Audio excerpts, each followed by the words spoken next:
Hi, everyone, and welcome to the Holland IQ 2022 Global Impact Summit. I'm Ashley, and I'm a Senior Account Manager here at Holland IQ. As part of our Africa Summit, I am delighted to be joined by Snehar Shah, who is the CEO at Moringa School. Welcome. Thanks, Ashley. Nice to meet you. Very nice to meet you too.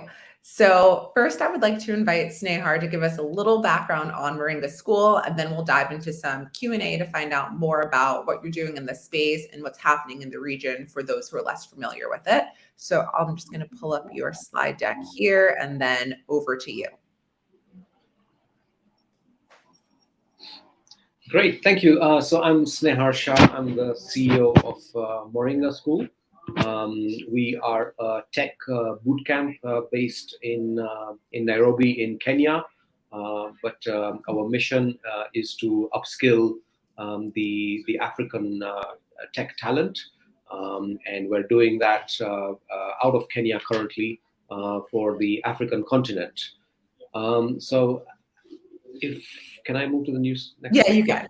Yeah, so our mission is really to build talent and opportunities through transformative tech-based learning experiences. And our vision is to live in a world where anybody and everyone can create their future. So we believe in equality in terms of regardless of which background you're coming from, which gender you are, and then we're here to transform lives. The reason that we are really focused on using tech to upskill tech talent is before COVID, we were based on having a bricks and mortar model. So we had physical campuses. During COVID, we really invested a lot in tech. And now I'm proud to say that about 90% of our training is done remotely. Which means that there are no barriers to training with Moringa School. So who really are we? Where do we come from? Moringa School part of the world in 2014, and so an opportunity to train the youth here in a differentiated way using the bootcamp model. So she started Moringa School from scratch, and till date, we've trained about 4,000 students. We believe in providing practical vocational training with the right outcomes.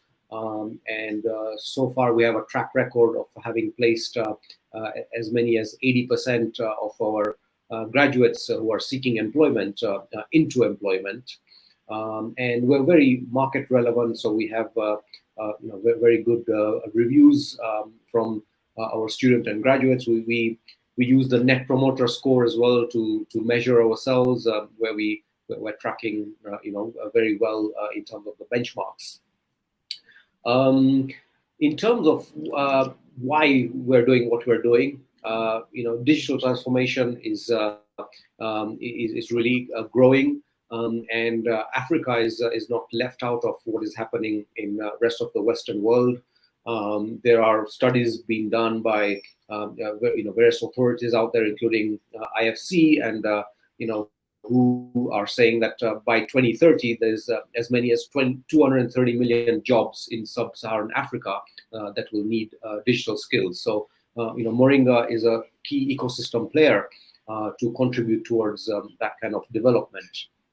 Also, with the venture capital that has come into this part of the world over the last 10 years, that is creating a lot of tech startups, a lot of innovation who require the tech talent. And Google, Accenture have tried to quantify that.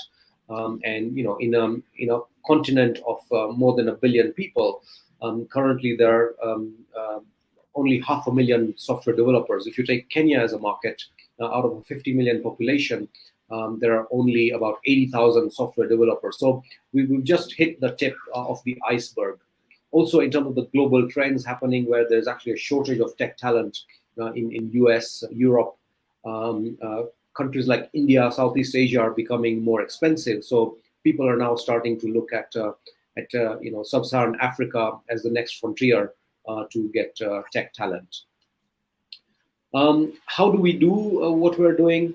So first of all, we are providing market-aligned skills. We are making our courses accessible either via full-time, via part-time, regardless of geography. And with the 4,000 alumni that we started with, we are building a sufficiently large community that we can grow from. We can upskill our talent and have longer customer lifetime value.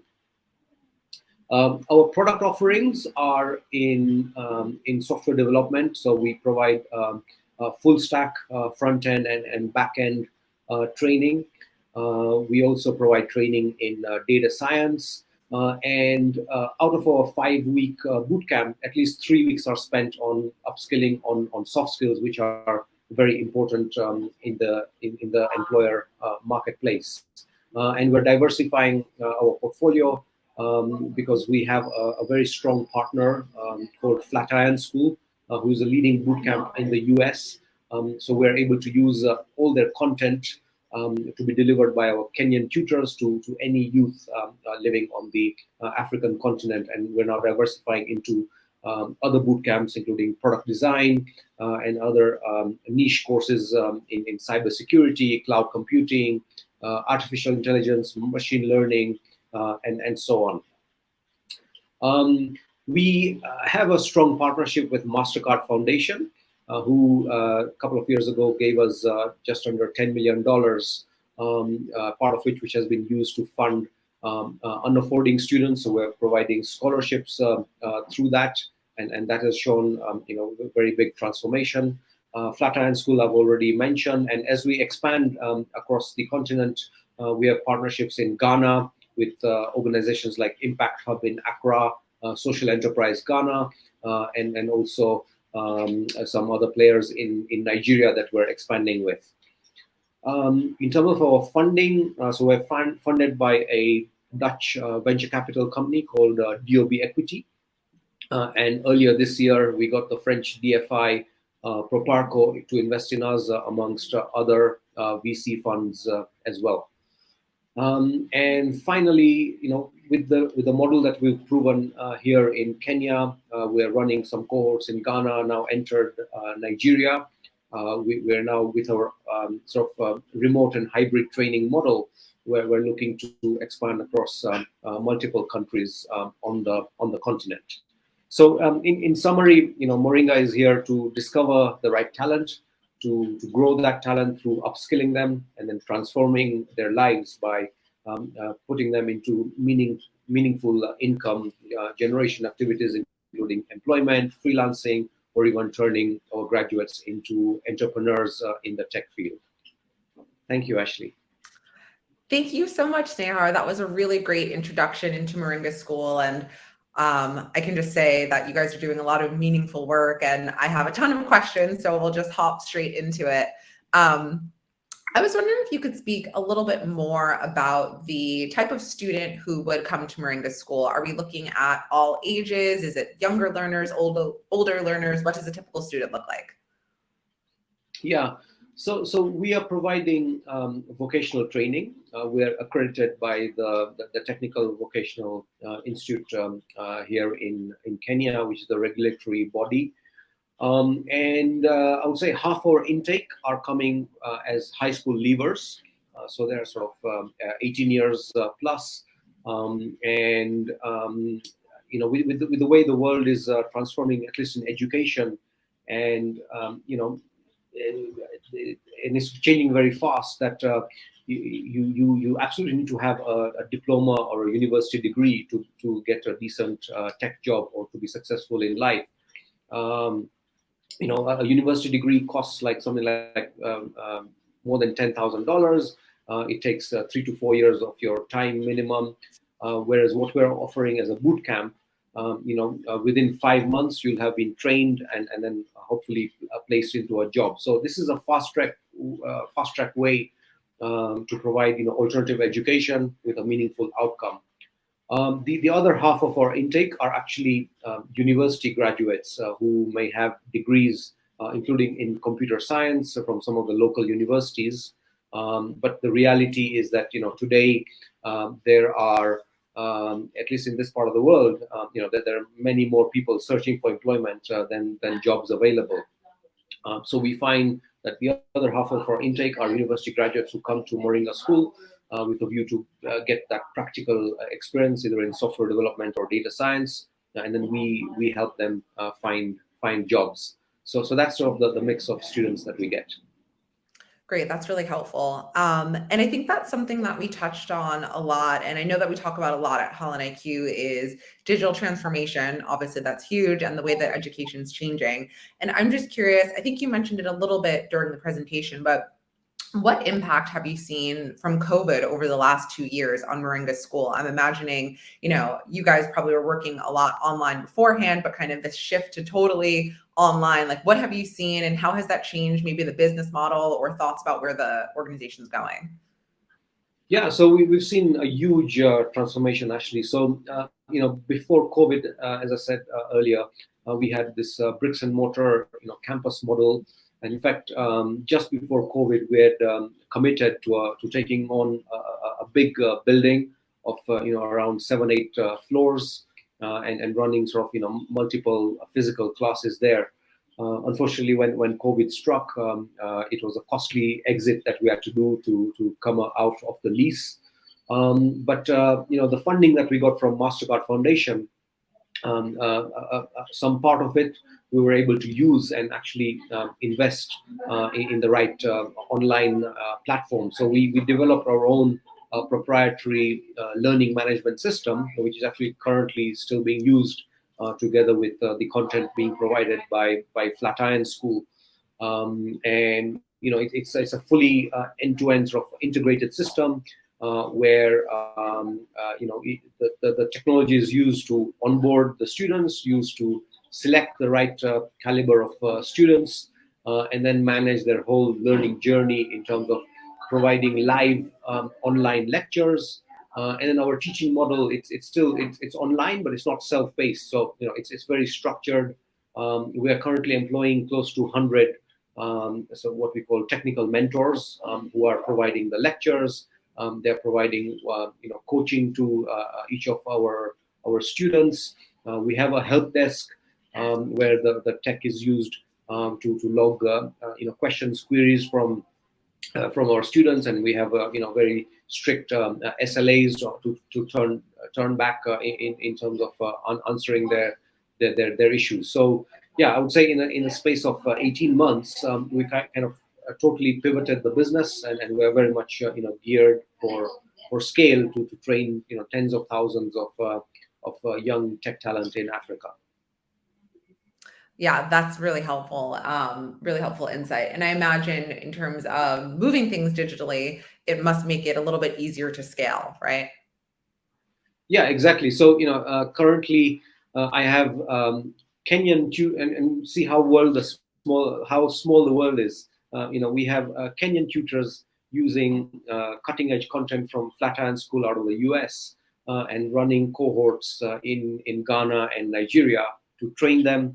And then bring them back to a market like Kenya, where there's still a shortage of talent, and we can have more affordable, say, smart, qualified talent from West Africa working for some of the Kenyan tech companies.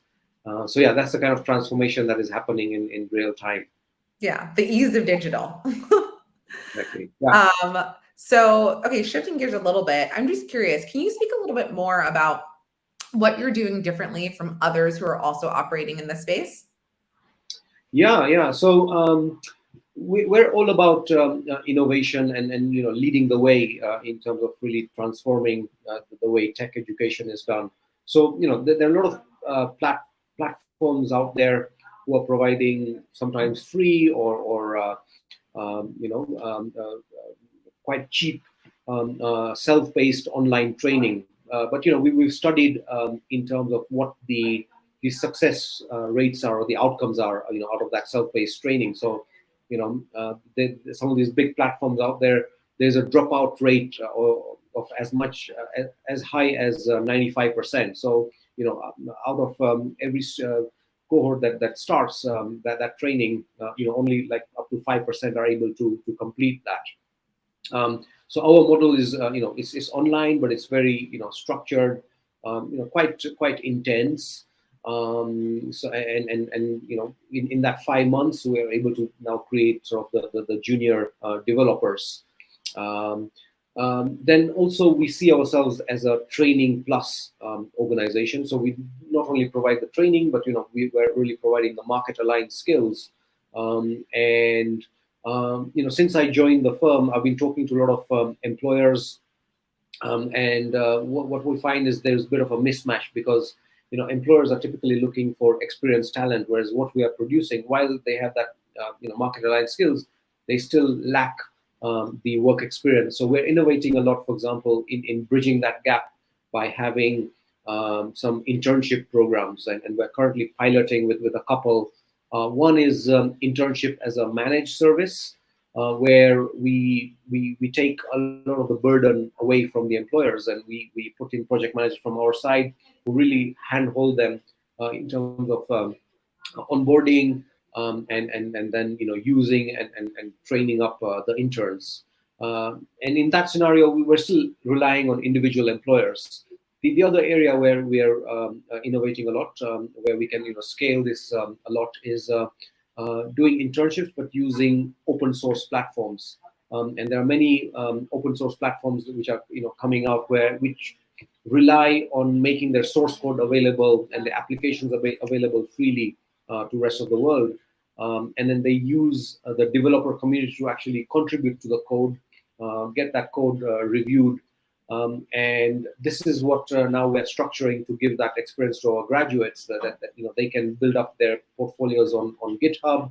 They can get their code contributed and then reviewed by the developers. And then we're also finding a way in terms of when that code gets accepted, how these interns get remunerated to keep them motivated and incentivized to continue that internship with us. So that's sort of some concrete examples of how we're differentiating from other similar training providers.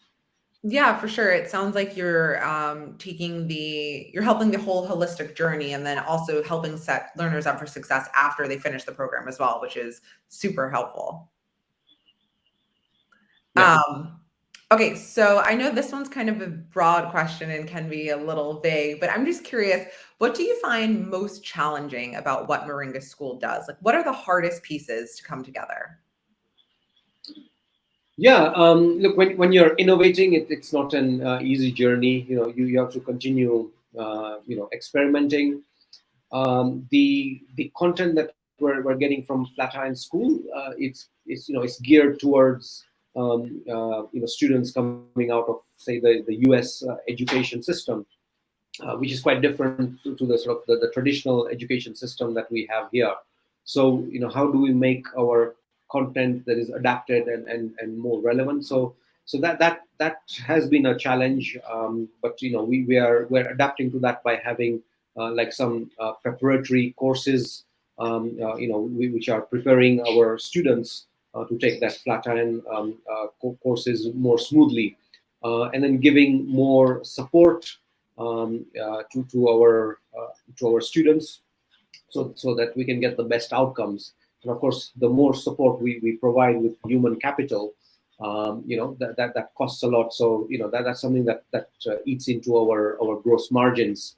But one of the challenges that we have is how do we balance in terms of pricing, cost, profitability, and the good outcomes. But we're very glad to have patient investors, and including some of the DFIs and also Mastercard Foundation, who really believes in our journey to make sure that we really bring the right outcomes in terms of the meaningful job creation.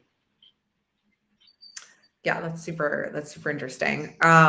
So shifting gears a little bit, I know we touched on the market in which you operate. So I know that we're focused a lot on sub-Saharan Africa, and that you said you're based in Kenya. So I'm just curious if you could share a little bit more about maybe What's different about your sector in Africa, and why start there and expand from that point? Yeah, so for the listeners to this session, Kenya has been known quite a lot for innovation. We are nicknamed the Silicon Savannah. This is the birthplace for mobile money. People don't come to a place like Kenya just for our agriculture or our tourism, but also to see the innovation that we're doing here.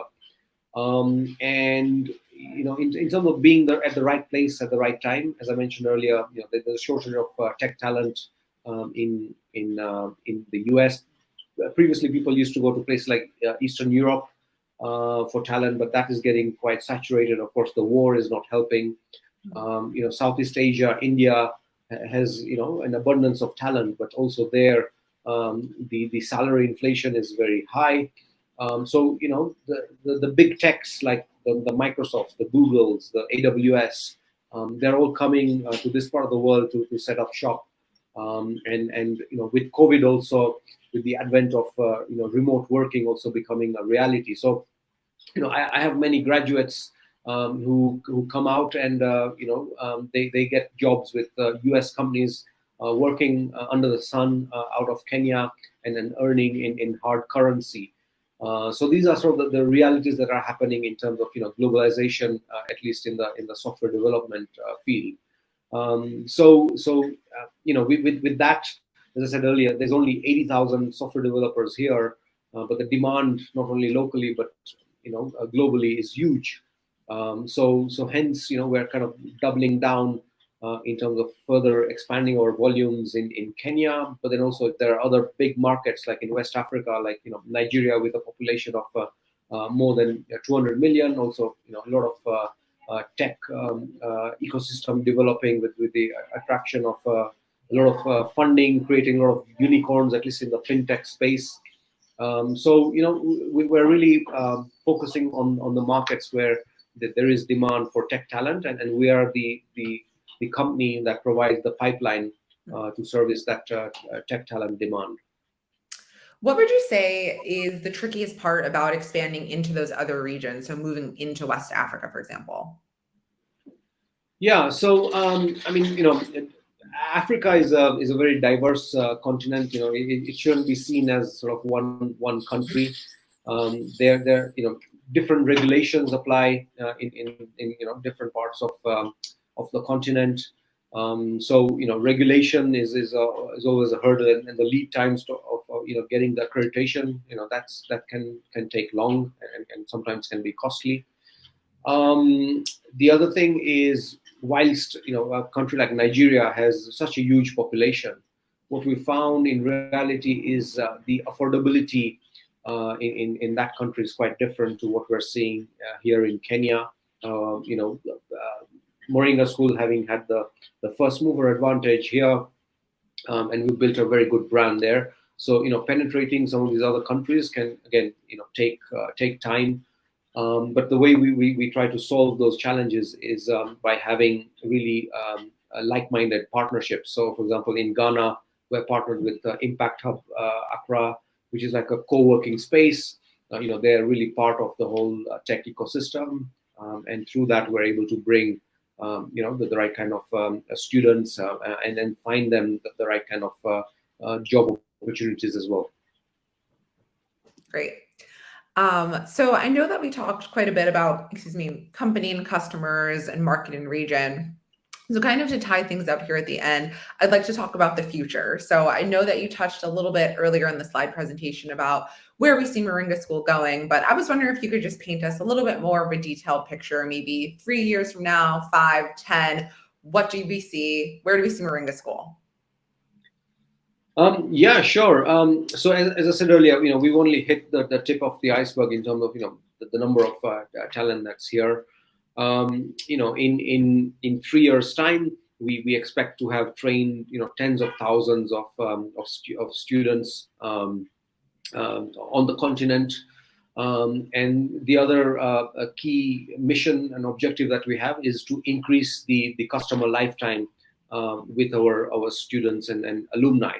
So currently we're building out what we call Moringa World, which is a community platform where we are able to not only attract but retain that talent on our platform, serve their needs for further upskilling.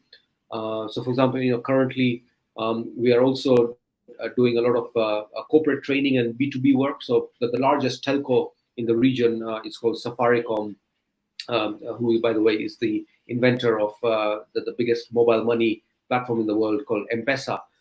So Moringa is running their whole digital academy, and so far we've trained about 300 of their tech employees, and we continue to grow that. So we also want to train corporates across the continent with similar kind of skills. And then lastly, make this training plus that we're doing in terms of building that bridge between the education and employment reality.